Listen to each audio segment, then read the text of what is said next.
Argentina so'nggi 4 ta mundialning 3 tasida finalda o'ynaydigan bo'ldi. Jahon chempionatlari tarixida hech qachon yarim finallarda yutqazmagan Argentina an'anani davom ettira oldi.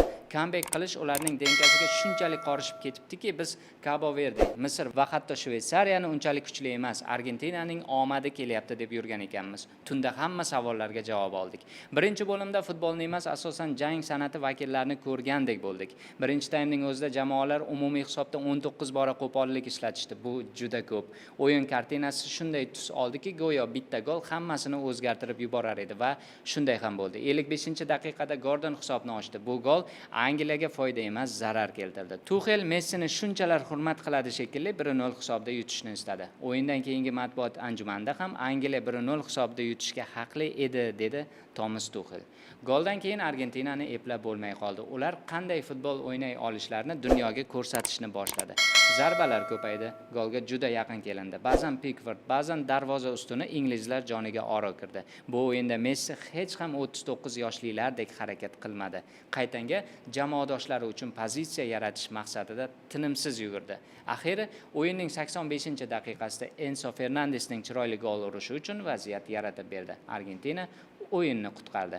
Bungacha Angliya himoyaviy futbolchilarni, Argentina esa hujumkorlarni jangga tashlagan edi. Tabiiyki, bu yog'iga ham Argentina hujum qildi. Ular ekstra taymlarni istamadi. Suratga e'tibor qiling. 5 nafar bo'ydor inglizlar orasida turgan birgina Lautaroga Messi o'lchab to'p uzatdi. Zarba va gol. Bu Argentinaning ishtiyoqi samarasi edi. Finalga chiqishni istagan jamoa chiqdi.